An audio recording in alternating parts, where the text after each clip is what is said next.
অসমত যিসকলে পোৰ্টেলত কাম কৰে লিগেসি মিডিয়া ৰাজ্য চৰকাৰে সাংবাদিকৰ স্বীকৃতি দিয়ে কিন্তু ইউটিউব চেনেল পোৰ্টেল এই সকলক সাংবাদিকৰ স্বীকৃতি দিয়াৰ বিষয়টো আপোনালোকৰ লগত আমাৰ আলোচনা চলিহে আছে সিদ্ধান্তটো হোৱাই নাই আমি কোনো পোৰ্টেলক ডিআইপিআৰে সাংবাদিকৰ মৰ্যাদা আজিলৈকে দিয়া নাই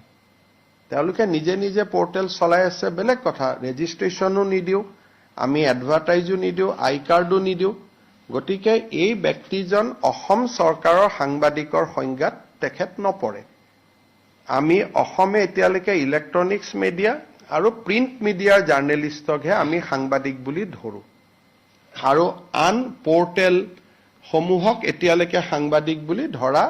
আমি ধৰাৰ সিদ্ধান্ত লোৱা নাই আৰু সেই বিষয়ে সাংবাদিকসকলৰ লগত আমাৰ আলোচনা চলিহে আছে আৰু তেওঁলোকে নিজে যদি বিচাৰে যে আমাক ৰেজিষ্ট্ৰেচন কৰক আমি তেওঁলোকক ৰেজিষ্ট্ৰেচন কৰাৰ কাৰণে ৰাজি আছো কিন্তু তেওঁলোক নিজেও আগবাঢ়ি অহা নাই